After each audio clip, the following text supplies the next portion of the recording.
एक बार एक राज्य में एक भव्य मंदिर बनने जा रहा होता और उस मंदिर के लिए राजा को एक भव्य मूर्ति का निर्माण कराना होता है। पर राजा की शर्त ये थी कि मूर्ति में किसी भी प्रकार का जोड़ नहीं होना चाहिए, मतलब कि मूर्ति एक ही पत्थर से बनी होनी चाहिए। तो ये सारी बातें कारीगर को, मूर्तिकार को बता दी जाती है। कारीगर थोड़ा सा परेशान होता है कि इतना बड़ा पत्थर मैं कहां से ढूंढ के लाऊंगा। तो वह उस पत्थर की तलाश में इधर उधर ढूंढने निकल पड़ता है। काफी खोज करने के बाद उसको एक जंगल में एक पत्थर दिखाई देता है और उसको लगता है कि इस पत्थर से मैं वह मूर्ति, वो भव्य मूर्ति बना पाऊंगा। तो उस पत्थर को उठाकर अपने कार्यशाला में ले आता है। कार्यशाला में जैसे ही उस पत्थर पे प्रहार करता है तो उस पत्थर के अंदर से आवाज आती है कि रुको रुको। तो कारीगर रुक जाता है, मूर्तिकार रुक जाता है और वह पत्थर की तरफ देखने लगता है कि आवाज पत्थर में से कैसे आ रही है।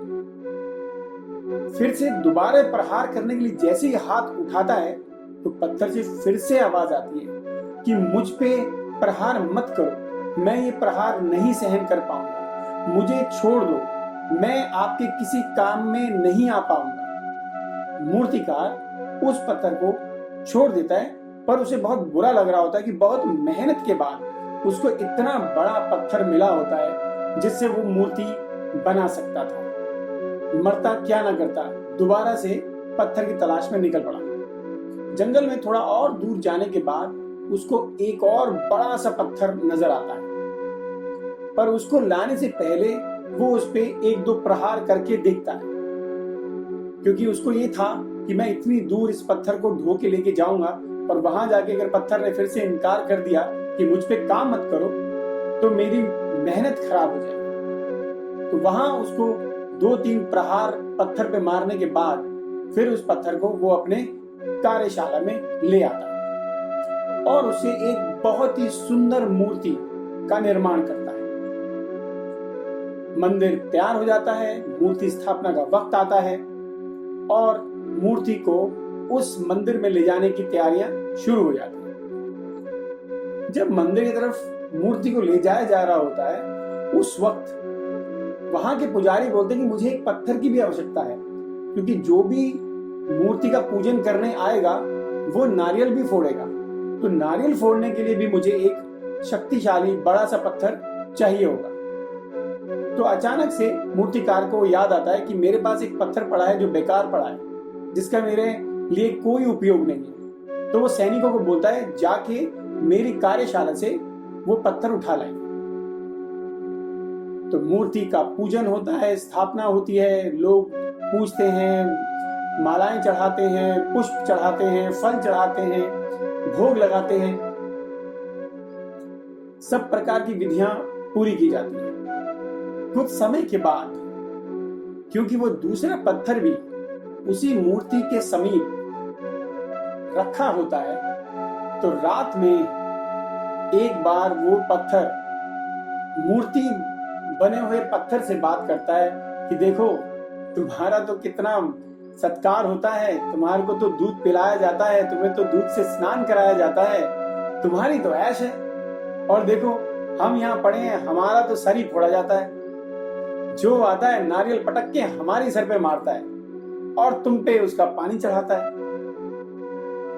तो मूर्ति में से थोड़ा सा मुस्कुराहट की आहट आती है और वो आहट थोड़ी देर में हंसी में बदल जाती है और वो बोलता है कि ये तो भाग्य की बात है, क्योंकि भाग्य में ये सब कुछ तेरे भाग्य में ही लिखा था,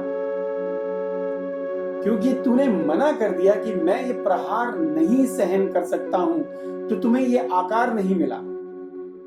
जब वो मुझे लेकर आए तो उन्होंने मुझ पे बहुत सारे प्रहार किए, मैंने हर प्रहार को सहा, समझा और मुझे इस तरह का रूप मिला कि आज मुझे लोग पूज रहे हैं, मुझ पे फल, पुष्प, मिठाई का चढ़ावा चढ़ता है और तुम पे नहीं चढ़ता है। तो व्यर्थ ही तुम पछता रहे हो, क्योंकि ये सब कुछ तुम्हारे हाथ में था और तुम्हारे मना करने पर ही वो सब कुछ मुझे मिल गया।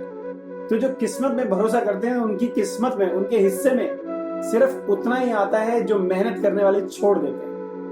अगर आप अपने जीवन में कुछ करना चाहते हैं, ऊंचाइयां छूना चाहते हैं, तो आपको मेहनत करनी पड़ेगी, अपने आप को निखारना पड़ेगा, तराशना पड़ेगा। बहुत पेन होता है, बहुत पेन होता है, बहुत नेगेटिविटी आती है, पर उन सभी चीजों से जो पार पा गया वो जिंदगी में कुछ कर जाएगा। लोग कहते हैं किस्मत है, किस्मत की वजह से वो इतना आगे बढ़ गया। किस्मत से आप लक से आप सिर्फ एक गोल कर पाएंगे, या एक बार कभी 100 बना पाएंगे, या एक ही बार कभी गलती से आप 5 विकेट ले पाएंगे एक मैच में। पर अगर आपके पास स्किल है, हुनर है, तो ये पॉसिबिलिटी बढ़ जाती है। तो किस्मत के भरोसे मत बैठे रहिए, अपने ऊपर काम कीजिए, मेहनत कीजिए और अपने आप को उस लायक बनाइए कि आप उस बुलंदियों को छू सकें जिसके लिए आप हकदार हैं। क्योंकि बाद में किसी और के ऊपर इल्जाम मत देना कि मेरे पास ये नहीं था या वो नहीं था, काम नहीं आएगा। अगर आपको ये कहानी पसंद आई हो तो लाइक कीजिए, शेयर कीजिए, सब्सक्राइब कीजिए। धन्यवाद। आपका दिन शुभ रहे।